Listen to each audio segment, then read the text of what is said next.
E2 visa holders statistics here. The revised E2 visa requirements were just put into effect last year. This meant that over 19,000 foreign language teachers on E2 visas already residing in Korea were subject to mandatory in-country testing.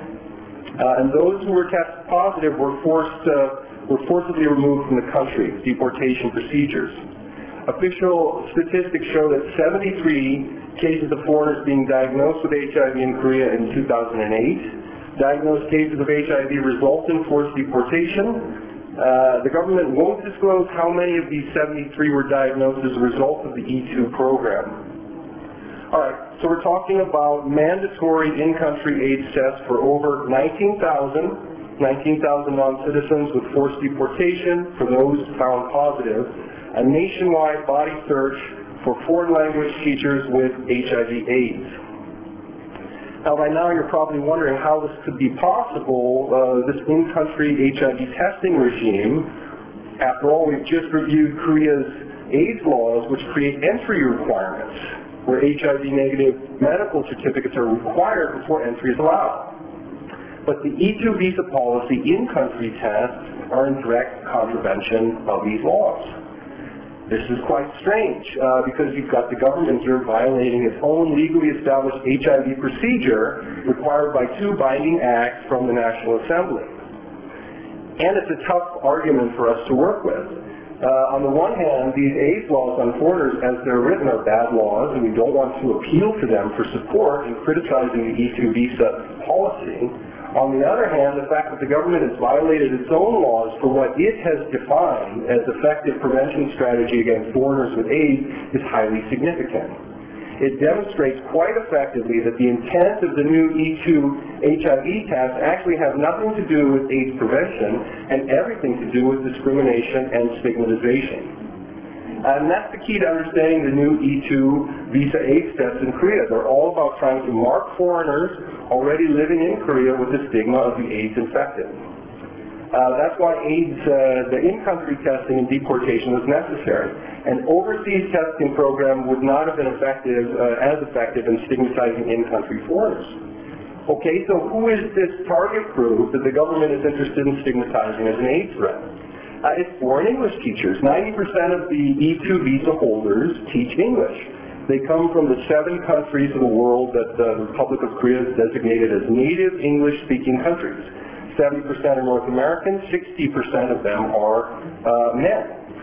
Behind the government's campaign to test foreign English teachers for AIDS is a highly motivated, xenophobic citizens lobby group.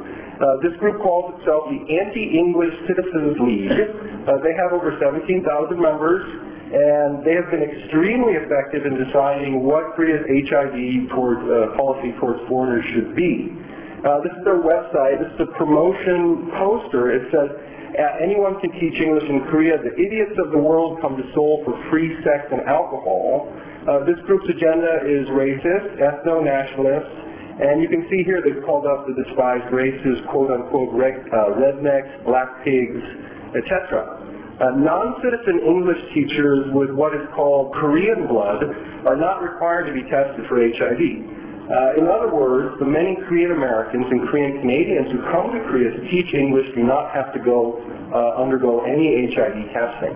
This group's chief concern is the prevention of interracial sex, namely sex between consenting Korean females and foreign males who are not of the Korean race. You can see these types targeted here by the group on their website. This anti-English group was formed after pictures like this were discovered on the internet in 2005. The group proceeded to hunt down the Korean women who were involved in these pictures, shame and harass them. Several required psychological counseling. Also, the anti-English group tracks down what they consider to be suspicious foreign male English teachers.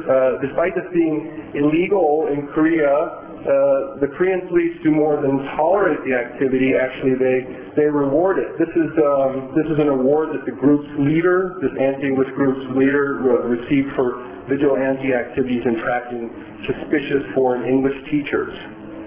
In addition to working with the police, this group has very strong ties with the Korean media.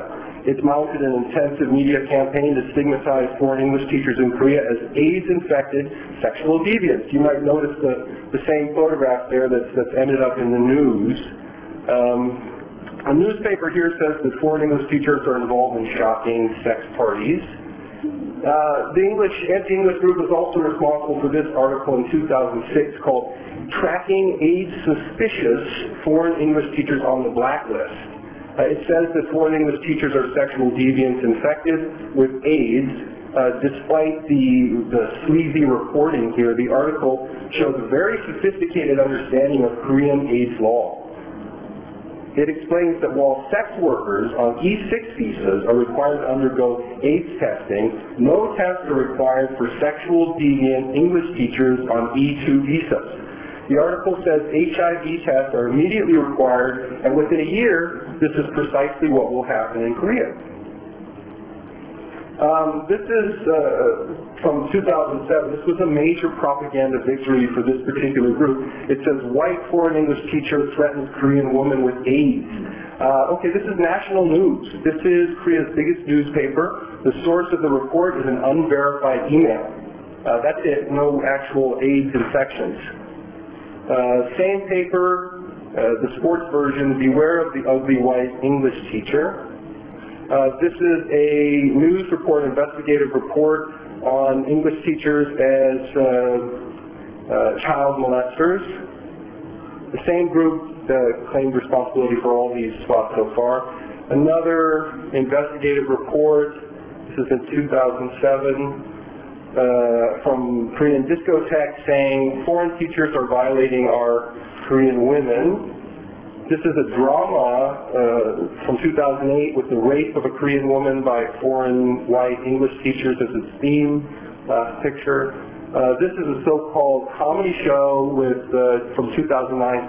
Same theme, except this time it's gang rape by foreign English teachers. Okay, so you get the idea. Whether or not you read Korean, you can see that this anti-English citizens group is focused on sex, right? This is their website showing you the inside of the head of a foreign English teacher. Towards the front in Korean, it says money, so money is also a big concern. And it's showing you the center-most concern is sex, and of course with sex comes the threat of AIDS, which is called the foreigner's disease.